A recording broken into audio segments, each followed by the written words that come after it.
All right. Welcome to ABA Business Leaders Podcast, brought to you by 3Pi². I'm April. I'm Steven. And this episode is going to look a little different. It's a pod swap. We were invited to be on Allyson's podcast, Sidekick Learning, and she interviewed us. Really, it was all about this guy's new book, if you haven't checked it out. But she asked us a lot of really great questions. Oh yeah, here it is, the book right there. She asked a lot of really good questions about our origin story. And I don't know, it was really cool. I enjoyed being on her podcast, and I enjoyed being on the receiving end of the questions for a change. And so we thought that if we really enjoy having conversations with Allyson, and we've been on her podcast in the past, back in 2025, and she's been on our podcast before. And we have a lot of our values are in line, and we see eye to eye on a lot of things in our field. And so we thought that if you enjoy listening to our podcast, you would also enjoy listening to her podcast. Her podcast is more on the end of, is a little more clinical minded, and a lot of her focus is on supervision and things like that. But why don't you, after you take a listen to this episode of us on Allyson's podcast, then why don't you go over and check out her podcast? The link will be in the show notes, and give some of her episodes a listen if you haven't already. Well, on that note, I hope you enjoy this episode. Bye-bye. I feel really strongly that you shouldn't open and run an ABA business if it's not going to be profitable enough to not just get by, but have enough money to then be able to pour back into your team to be able to provide training. Because I think that's one of the biggest problems that I see, is that as a whole, we're not putting our money back into the system for training, because we can't bill for training, right? Hello, welcome everyone. I am joined here today by April and Steven Smith of 3Pi² and the ABA Business Leaders podcast. We are going to be talking today about their story and kind of evolution of their own ABA practice and what that journey looks like. They now work very closely with many different ABA businesses, helping them on all sorts of different fronts, from operations to just even getting set up initially. And so we are going to talk through both lenses of that in terms of their own personal journey and kind of some of the trends and things that they're seeing with the folks that they are working with. Thank you so much for being here. Thank you. All right. Well, I would love to kind of just jump in and hear a little bit about your story. And for those that have not listened, we have a previous episode together where we have talked a little bit about just ABA business in general, but I don't think we really dove into your own experience from start to finish of what that looked like in terms of building your practice. So I'm curious about sort of the origin story there. What led you to initially begin your ABA business? Yeah, you want me to go over this one? You can start it. All right. So I've been in the field of ABA since 95. I was a college student, and my speech professor had a child on the spectrum and was actually, this is like so different from how we do things today, was like giving extra credit for students that would come learn about ABA to potentially help out her daughter, right? So that was my first intro into ABA. And so it evolved and grew from there. And I was a behavioral specialist before the BCBA was even a big thing. Yeah.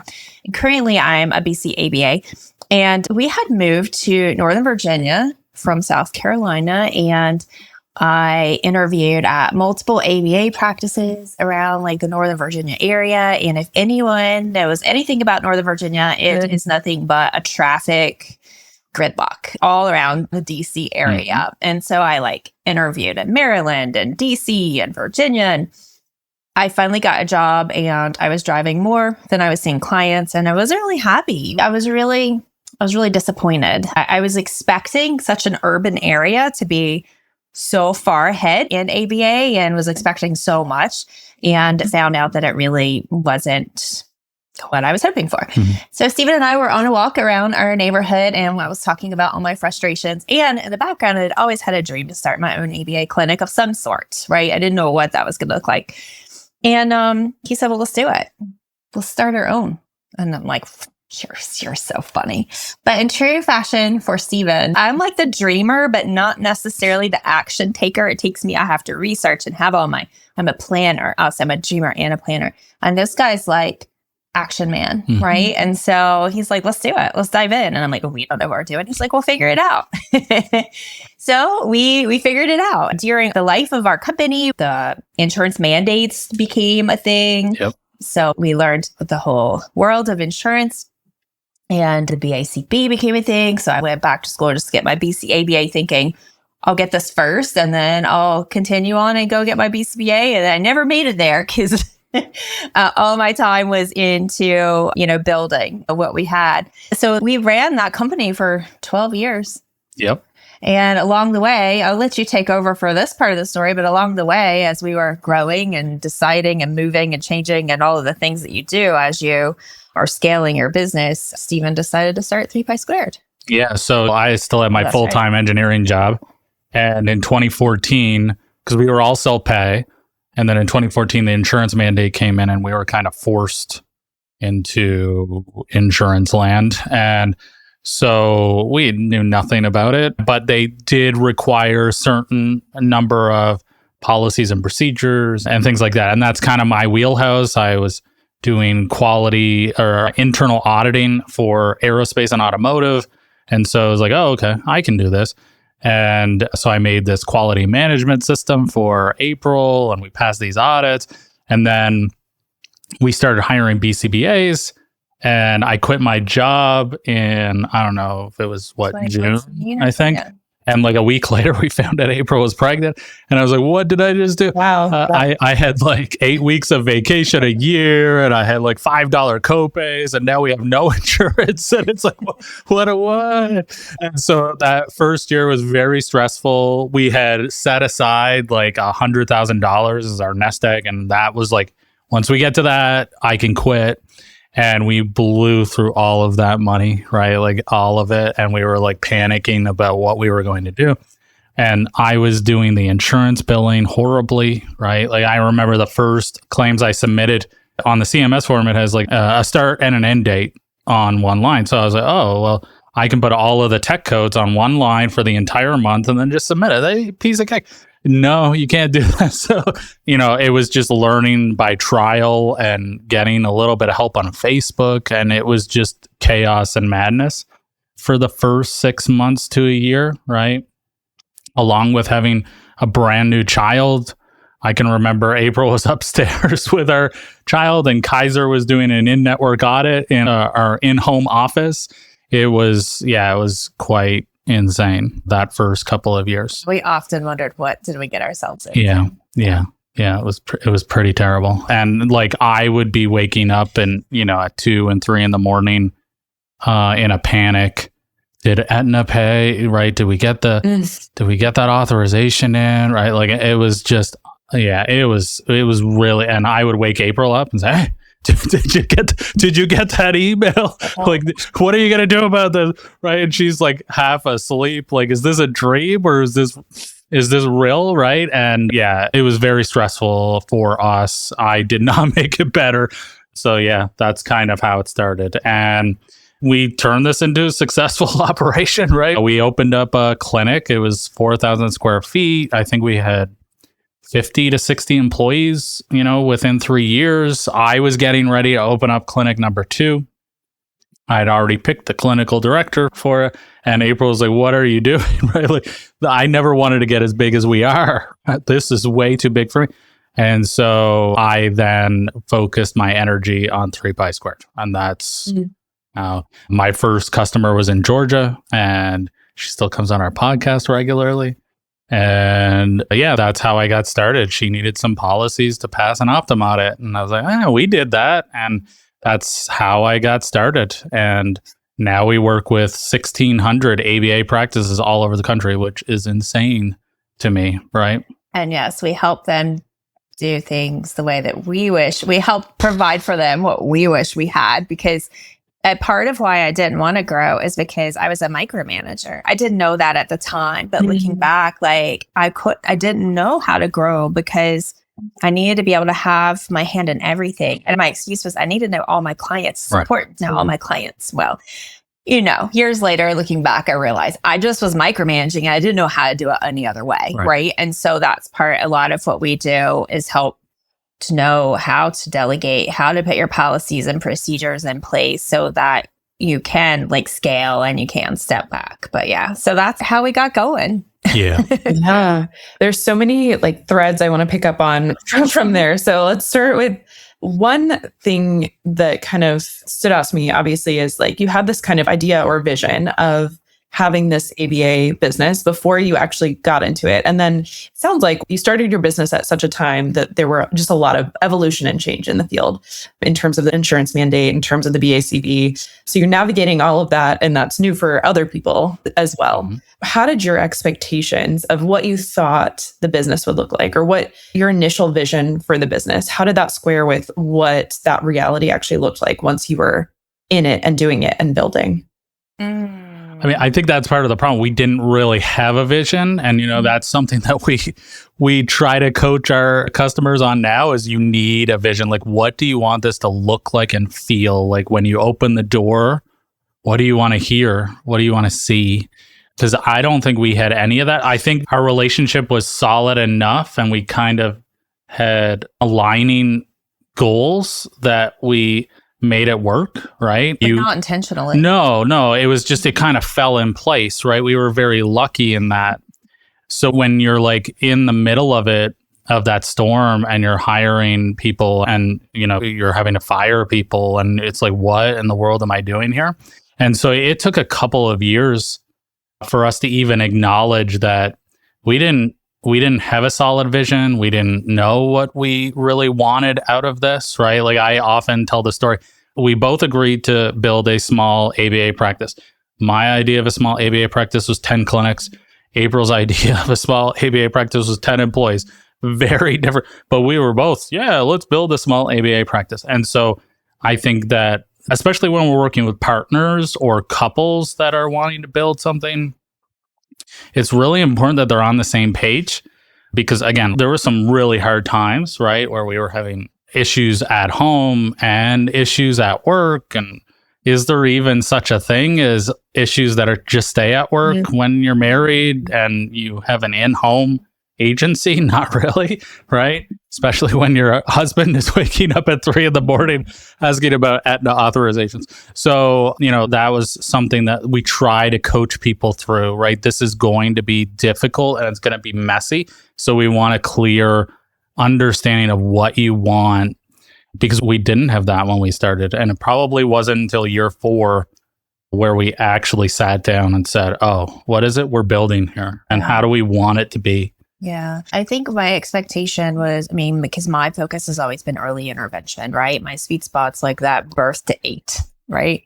More specifically, those 3 to 5-year-olds, right? And so especially when we got the clinic space, we still had in-home services, but I envisioned not making a preschool, but making it preschool-like so that we could offer some preschool readiness types of services.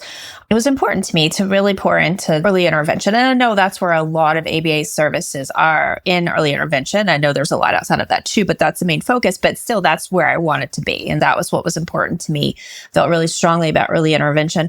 But what I didn't understand is that how hard it would be to find enough kids in that age range with the availability to be able to make that profitable because profit was the last thing on my mind. I would have given away services for free and and it was very uncomfortable for me to have to get co-pays. I just wanted to go work on communication skills and play skills with little guys, right? And then as we grew, and that also meant supervising doesn't even feel like the accurate word, but managing staff, right?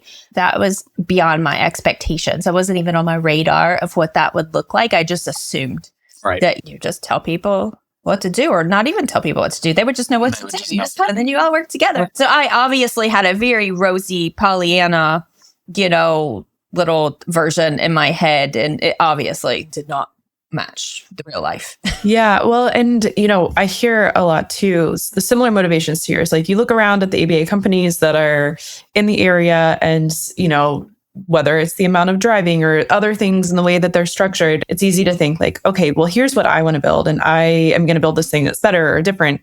But I've heard a lot of stories of folks that get into it and then they're like, well, I've just recreated the thing that I was trying to avoid and get away from. Did you experience any moments like that or anything that you're like, well, I was explicitly trying to avoid this. And now I'm looking at what we've built and I'm noticing like we have accidentally created these conditions that, this thing is happening. I think, again, this is accidentally, right? We were aligned enough that we were both like, it was more important that we provide services that we felt were good than making profit, right? And I can remember, like, I would have conversations with RBTs and say, I need a raise, right? And I'm like, dude, you make more than I make, right? Absolutely. And so, like, that was a big focus for us. And, like, again, maybe accidentally on purpose, separated myself from the clinical side, right? So it was like, I'm not involved in these authorizations. I'm not saying, hey, it'd be great if we had another 30-hour kid, right? Like it was when the authorization went through, it was whatever hours were, the availability. That was at the beginning. There was that little bit of like, oh, well, why can't you just get 30 hours for this kid? Not like with an ethical list, but just like a misunderstanding on your end of what that really looks like. Yeah. So we did very, very quickly and very early. We were able to remedy any of those things pretty quickly before they got out of control. Like, I think we were really good. One of our family goals is like living with intention. And we hadn't recognized that then yet either. We did not, but it was here. We just didn't know it or name it. We hadn't named it yet. And so I think we were aware enough when things were getting outside of what we were trying to do enough that we were able to bring things back in pretty quickly. Yes. But I think too, that was also because of like me being a planner and him being a doer, right? And so that makes a really good combo. But we did make a lot of hard choices personally, because the focus we did voice to each other was, at the end of the day, we want to be able to sleep at night without worrying about, are we treating the individuals we're providing services for, wrong, or our staff. Mm-hmm. And that was the beginning, because I had a strong experience and strong skill set of working with parents too. And so I already came into it pretty strong, working with parents and knowing how to have conversations with parents and showing up in a way where parents felt like they could talk to me, right? Mm-hmm. And then I felt really good. I did a great job working with little guys. Now, teenagers and older kids, I had no idea what I was doing. And so eventually we did hire someone to be able to take those caseloads. But what I didn't know was like how to manage staff, right? Like all of those humans. And so I think in my looking back, that's where things kind of really started to steer out of line as we were learning there. But then we figured it out. I think mostly too was BCBAs, right? There was some expectation that of course you're going to have to supervise techs, right? But BCBAs, they have this certification. They have their board of medicine license in Virginia. Like, they must know what they're doing. And so I hear that often too, right? Like that first BCBA, a lot of BCBA owned businesses, they assume they're getting a mini me, right? And that's really not often the case. And so there is a lot of mentorship and, even time management skills, soft skills, like how to effectively train RBTs so that they somewhat enjoy criticism, right? Because that's a skill in itself. And then working with parents, right? Like I found at the time that a lot of our BCBAs would avoid parent training like the plague, right? Like that's the last. If I could do anything else, I will do it. And so it was like, how do we mentor them to give better services, or at least what we feel like were better services? And some other things around that was like assessments, right? Like you assume that, at least I did, they're going to know how to do a VB map and an AFL, right? And you hire some BCBAs and they're like, I do this one assessment. This is all I do. And maybe that funder doesn't allow for that assessment. So, those were the big things I think that we didn't at least I didn't realize was necessary at the time. Yeah. In terms of building the systems then to support those things, you're noticing all these gaps in areas that you didn't necessarily expect with BCBAs. And I think that makes sense, right? You expect, and I think this is sort of a field-wide problem too. Like you expect that this person who had those 2,000 hours is just ready to hit the ground running, but we all have different learning histories, and it's not actually true when you actually peel back the layers. And so in terms of actually building the systems to support those folks and to support your technicians, what are some of the things that you put in place and or some things now that working with ABA businesses you're realizing are kind of common interventions or things that need to be put in place to support their teams? I mean, depending on the size of the agency, right? But like a lead BCBA, a BCBA that has a very low or no caseload so that they can come in and mentor the staff and they have the skills to do it, right? So they have those soft skills, they have leadership skills, they have the ability to train staff, right, effectively. Well, I think even before that is as you start to delegate, right, whether you're like a BCBA owned company and then you're starting to delegate or starting to hire more BCBAs, right, and you're hiring office staff or HR, whatever, right, and you're okay, I'm at the point where I don't have to wear all the hats and I can start to delegate. It's really important to start building those systems out then and think behavior analytically. Think just as simple as task analysis.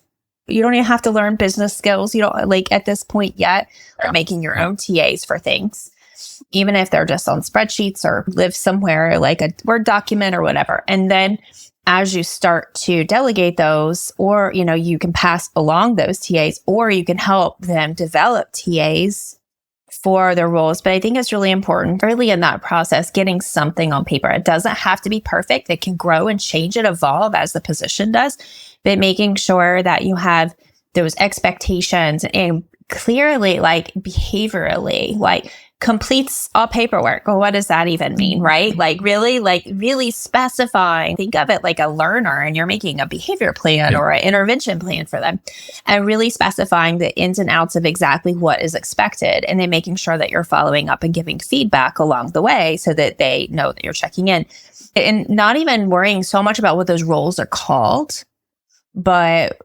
what do you need those roles for? And then what skill sets are needed for those roles? And then that helps you to be able to put the right people in those positions, but then also how to support them. Okay, this person's going to work well for this position, but there's still some gap in skills and I need to support them on that, just like we would on the clinical side of things. But yeah, whether it's a director, clinical director, or a case manager or BCBA, lead BCBA, whatever you call it, having some clinical position underneath the owner as you're it's going to be the owner probably for a while. But as you're growing and shifting and having that clinical lead, whatever you call them, that has the capacity to manage the team without having their own full caseload. Because I think having that dedicated time is really important. But then also on the other side, having that operations manager and having all of those systems, but then as Stephen alluded to earlier, having those plans of how the clinical and operational, how do they communicate and how do you make those decisions as you grow? And I know a lot of times people are like, well, it's just going to be me. I'm a BCBA and I might hire one other BCBA and have a few techs, and that's really all we're going to grow. Well, even in that situation, if that's the case, it's still important to have these things written out and spelled out specifically in behavioral terms so that everyone's clear. I go back to my favorite quote, Brene Brown, clear is kind, right? If nothing else, you're being a great leader by being clear on what the expectations are and then being able to give feedback and follow up. Yeah. Do you have any frameworks? Because a lot of the roles that you described are really kind of core to the service delivery. Do you have any frameworks or ways that you think about what sort of roles or tasks should be outsourced versus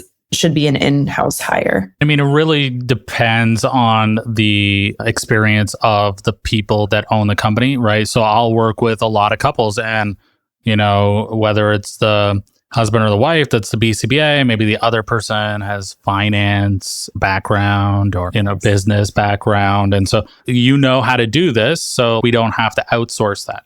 But typically when I'm working with a BCBA owned company, It's like you have to get an accountant and you have to get an attorney, and you need them right now. I don't remember who told me this, but it was in one of our AMAs. You never need an attorney in 2 weeks, right? Like you need an attorney right now. That's always how it is. And so having that relationship is so important. Someone that you can go to and ask a question and you don't feel like an idiot because, attorneys, I don't know, some attorneys aren't so approachable. Yeah. So having that relationship, and the same with an accountant, right? Hey, we're growing really quickly. So you have to be aware that you're going to have a larger payroll tax this quarter. So we have to prepare for that. Things like this, because those do happen.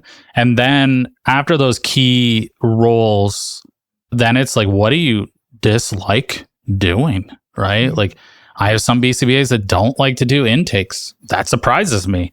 But, okay, then let's figure out who needs to be in that position to be able to do those effectively so that they're successful, right? So some people love to do marketing. Other people hate it, right? So it really depends on what it is that you like to do and what you dislike to do, or what you find difficult and don't have the time to figure it out, right? So, it really just depends. And so what we often ask when we're starting out is write your dream job, like, perfect. Everything's wonderful. And I come in and I'm like skipping, right? Like, and what does that look like? And then what is keeping you from that job, right? Well, I'm dealing with billing and I have all these authorizations. Then you need a biller, right? So let's find a biller. So it really depends, right? Mm-hmm. And as organizations are kind of growing, kind of one thing that I have experienced as also someone who's just kind of bootstrapped and, has done things on their own, is that you obviously then have to balance sustainable growth in terms of like, what can I afford? So like, maybe I don't want to do billing right now, but can I reasonably hire a biller? And so, do you have any ways that you help folks kind of figure out and prioritize like what to do right now, or how to prioritize the hires? Yeah, absolutely. And so totally, this has to work financially for your company. But I will say, like, billing is a huge job. And, like this is one that we see the life cycle, right? Like BCBA, first 6 months, they have to do it, right? They have no choice. And they really should learn how to do it anyway. So, but there gets to be a point where, you're just doing so much and you're working 60, 70 hours a week. And it's like, you're saving, I don't know, $400 a month. But like, is this worth your sanity? Are you still an effective clinician when you're working 80 hours a week? Right. So there is that piece of it too. Like, can we get some of your life back? Is your family okay with you working 80 hours a week? Are you okay with working that? Yeah. So there is that piece as well. So we need to build the system so that you can get down to a normal amount of hours that you want to work. Again, some people want to work 50, 60 hours a week, and other people are like, I'd like to work 20, maybe 25, 30, right? So how do we get you there? And, putting in those benchmarks. Once you're making this amount of money, you have this level of quality services, right? And you're at this level of profitability, then we're hiring a virtual assistant. Then we're hiring, an intake specialist. Then we're hiring another BCBA, right? So those are the things that you want to put in place. And that goes back to the vision, right? That April loves to talk about is, what do you want this to look like? How big is too big, right? Is this a clinic and in-home? Is this just in-home? Are we adding speech? Are we adding OT? Right? So knowing what it is that you want to build is so important. The other thing that I try to tell people is how, at the end of the day, pretty much everybody's going to sell this, right? So is this going to be a large percentage of your retirement plan? And if that's the case, then how much money do you think you need to live comfortably? And so then we need to figure out how big we need to get this so that we can sell it for that amount based on, so those are things that we look at to start. And I think a lot of BCBAs come into this and they're exit. Like, dude, I just started this 2 months ago. Why would I be thinking about that? But it's really important, because if you don't know how this ends, you don't know where you're going, right? And I think that is where the struggle comes, when you get to year 3. It's like, why do I continue doing this? This is awful. So, yeah. Yeah, I mean, we talk so much about vision for the business, but ultimately, as you're saying, having that vision for yourself, like, what are you doing this for? What is your vision for your life and how this looks for you right now within the business and then in the future? And one thing you said earlier, April, stood out to me in terms of just like giving services away for free or feeling really anxious when collecting payment or whatever, because I empathize with that a lot as someone who also just wants to do really good work. That is a key value and motivator for me, is like, I just want to like create value for people. And at the same time, it is a business that requires sustainability and requires me to be able to sustain my energy and things like that. And then part of that is being able to hire. And so it is this like growing and evolution process. In an ideal world, I would love to just like, keep doing good work and give it all away for free. But, what is the saying, the kind of cliche saying, like, no money, no mission. Like, if you don't have the funds to be sustainable, you're not going to be able to keep serving people. I'm curious how, for you, April, now, and for both of you really, how has that evolved, or how have you kind of grown, and how has your kind of mindset around that evolved over time? That's a really awesome question. It has grown and evolved a lot, because now I'm in a different position, but I'm still collecting payment. Like, I'm still charging for my services, and it's a different level. It looks different than it was. I kind of gotten okay with that on the ABA end of things.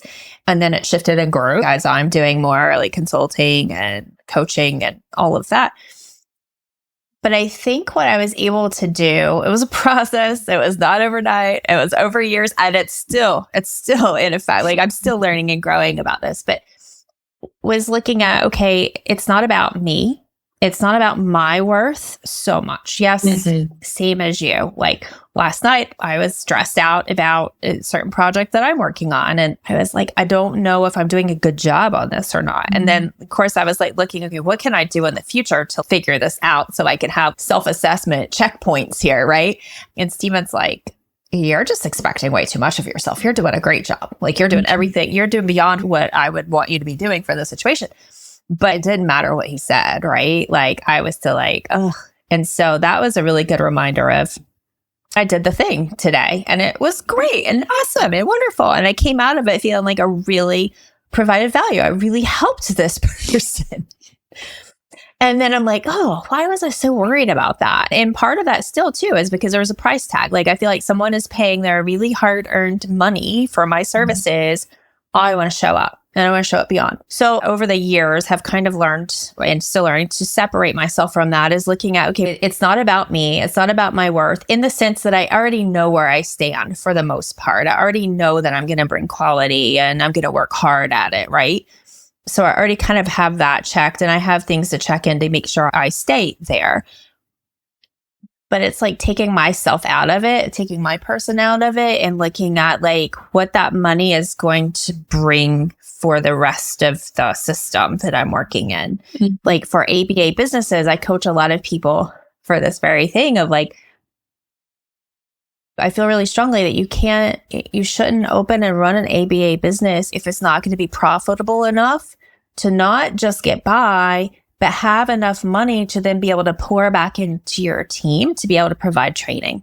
Because I think that's one of the biggest problems that I see, is that as a whole, we're not putting our money back into the system for training, because we can't bill for training, right? And so to be able to provide that training to our techs and our BCBAs, all parts of our company, even the admin people and the operations people. When I'm looking at that for ABA clinics, it's like, okay, so, rate negotiating and having your standard rate to an amount that actually helps you to pour back into your company, to be able to pay for those training, to be able to pay for staff, team building, and all of those things, right? And so for me, it's like helping with 3 Pi Squared is being able to help bring in that money to be able to pour back into our company, to be able to continue to provide the quality services to others. I don't know. It's not a direct answer. There's not a easy button to push. But that's where I'm heading, is like putting it more into the values, okay, and checking in with my values and checking in, but not making the amount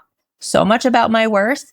And then looking at, what is that money helping to do how is it helping to support the rest of what we're trying to do within our system? So I don't know. Hopefully that helps. Yeah, no, it does. And I think one thing that you highlighted there is the way that as business owners, we can tie our personal worth so closely to our business and to what we're doing and, our employee experience and things like that. And that is just a difficult thing. But at the same time, you mentioned one way or another, the business is going to end, in your experience with the business is going to end, whether it's parting ways and, the business is no more, you do something else or you exit. And so how do you get people to begin to kind of decouple that and still pour into their business and their people in a way that is sustaining and creating quality, but not tying their own kind of personal experience? It's just hard when you're close to it. Like a lot of people make the analogy of it's like having a baby or a child. 100%. And so, how do you think about that? So my quick answer, and then I'll hand it over to you, is that just like parenting, and I know not everyone listening is a parent, but we do work a lot with parents. So hopefully this will relate. But they're different. You have to show up in different ways for different stages of your child's life, right?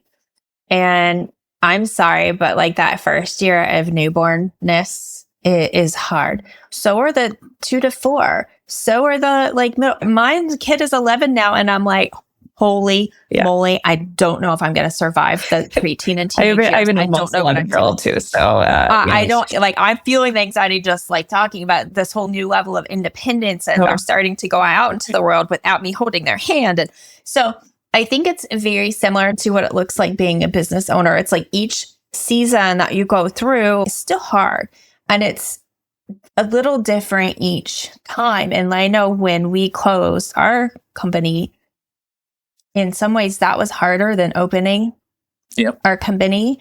I went through a major transition. I mean, we moved to a different country. Like it was the weird post-COVID times. Or in the middle of COVID, whatever, the 20 to 23, whatever. And it was like an identity shift, right? Because I think that it's similar to like maybe an empty nester, going back to the parenting analogy, like, okay, my kids are gone. They don't need me anymore. What am I going to do with myself? We ended up closing that company and being able to step away from it and be like, well, who am I now? What's my identity? And part of why I wasn't able to sell when we closed is because I didn't feel like it was good enough. I couldn't sell it. I could not. We tried to pass it over. Part of it was I couldn't let go of it. Yep. I couldn't give it to someone who wasn't going to do as good a job as me. And I didn't think it was good enough for someone else to take. It was such a storm. Yes. To say that I was like unstable was an understatement. And so as I look back to that, and we've helped other business owners as they're going through that process, and I have a bit of perspective in helping walk them through that, I recognize more and more and more, it's so hard to decouple. And I don't have an answer. I don't know other than I do talk about work-life balance, although I hate calling it work-life balance, but people know it as work-life balance. So I refer to it as that, is making sure that you do have something outside of work that you can grow and build and enjoy. I'm sorry, it took longer than I expected. No, that's fine. I think there's a responsibility of the owner. They have to build something that they can step away from. It still works. So there's that piece of it. But at the same time, I don't practice what I preach. So it is difficult. And business owners are typically control freaks. It's just the way it is. At least I am. And so letting things go is very difficult for me. I think for a lot of owners, it is very difficult. And because there is an underlying truth, right, that I hear all the time.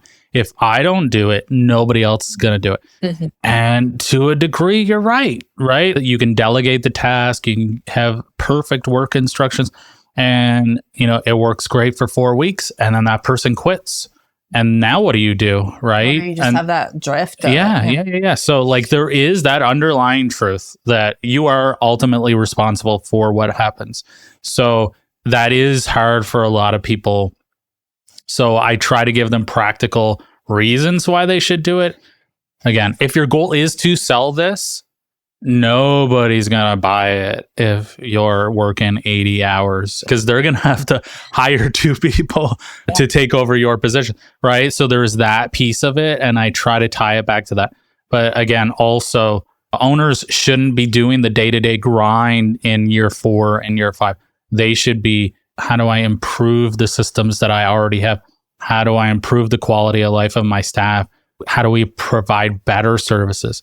So that's where they should be focusing on, right? And it is very difficult for a lot of clinicians to let go. But I think that is a normal thing for a lot of people.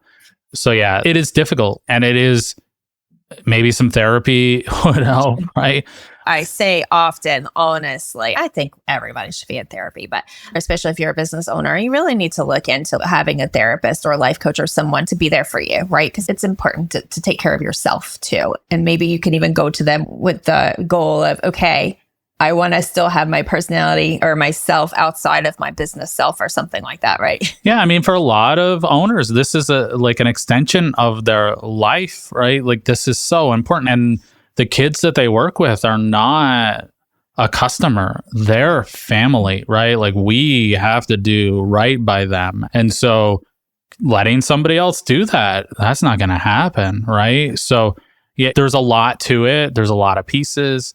And then other people are like, I don't. So, it's a journey for everyone. Every story is a little bit different, but it's just, trying to, again, focus on what the end goal is. And if your end goal is 5 clinics in 2 different states, there's no way that you can manage all of that yourself. Mm-hmm. So we have to put systems in place because like you mentioned at the start, right? Like a BCBA starts a company and they're 1-2 years in and they're like, oh, wow, this is exactly the same place that I left. And it's as unethical and as low quality as that last place. And like, even if you're willing to have that perspective, I think that's great. That's a great start because a lot of people can't even admit that, right? So now at least you know where you stand and now we can improve.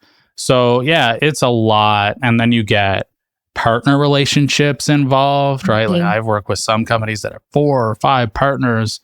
Like, man, that is a mess, right? Like it can be a mess. And so some people are, you're not doing enough and I'm doing more than you. Yeah. And, it just gets really sticky.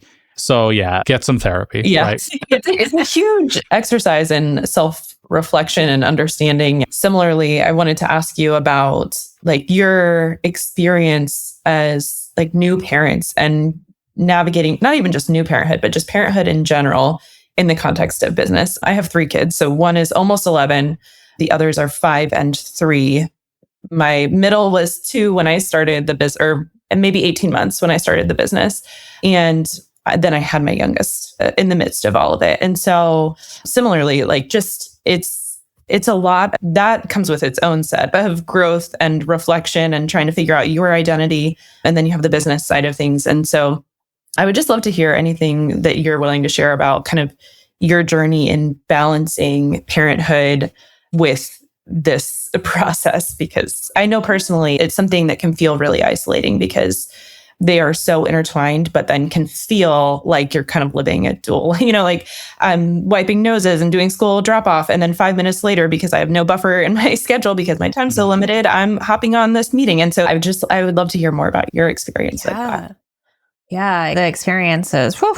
One of the things that I'm learning, because we have our one child and he's 11. And I think the biggest thing, I don't want to say I've learned, I am still learning. Mm-hmm. One of the things that I learned becoming an owner, I learned this, I think probably in year 2, was how to set boundaries and how to follow them. Of course, there's seasons again, right?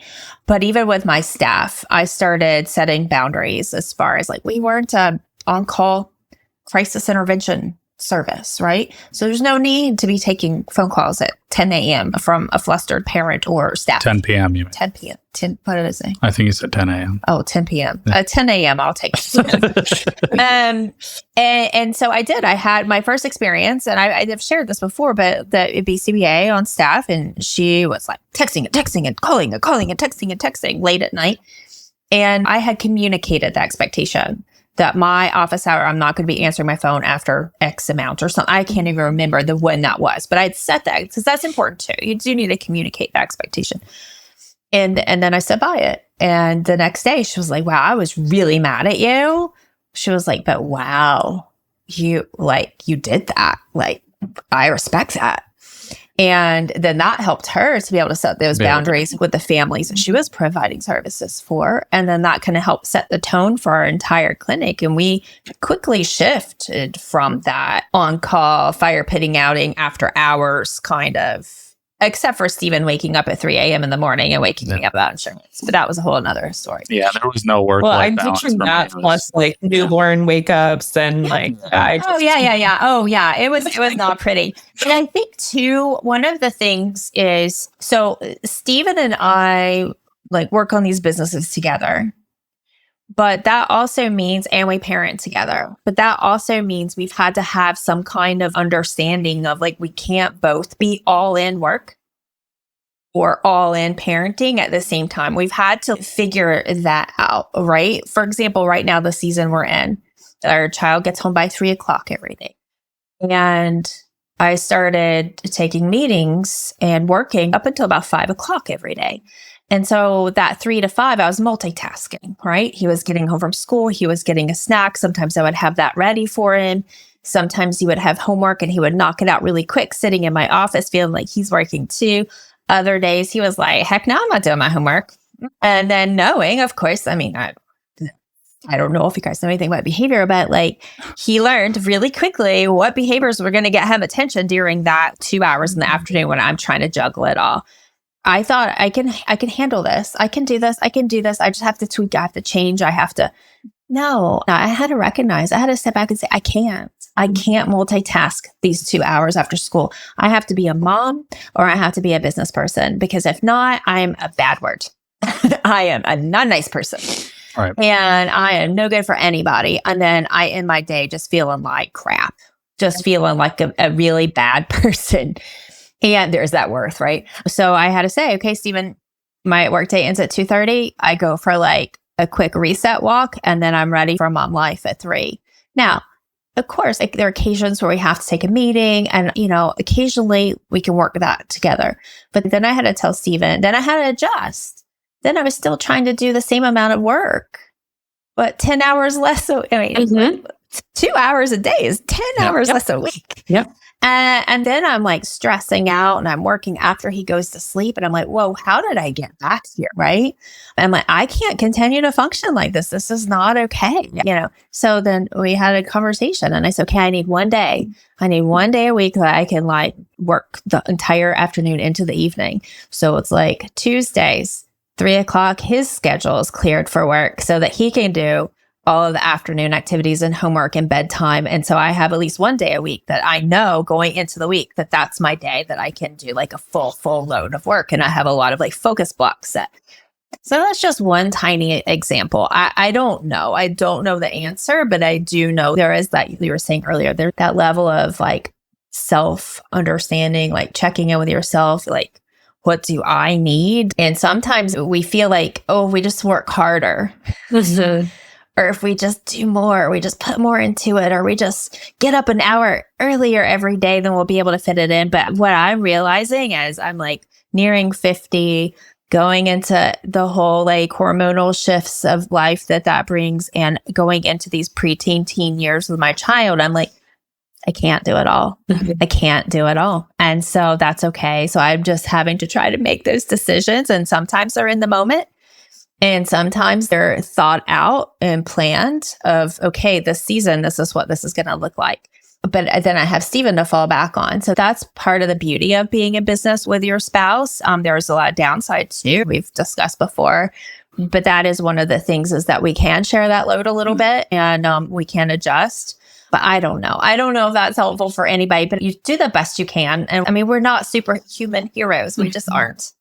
Yeah. I think more than anything, it's just helpful to hear that, again, because it can be so isolating. Like, I've had a lot of the same thoughts and experiences, and even down to like, I feel like I'm falling behind, or I'm not doing enough, or, and then I look at my hours of like, how much protected work time do I have where I'm not also trying to balance childcare, where it's not 10 p.m. or, when you start to really look at those things, from the lens of not only self-compassion, but just like realistically, what is realistic for any human? You are a human being, and what is feasible in that amount of time? And just, again, it comes back to that sustainability too, and that vision of what you want your life to look like. Because again, I can relate to like, you're trying to do it all. And then you're this like grumpy, horrible person that you're like, who is this? Why am I like snapping or whatever?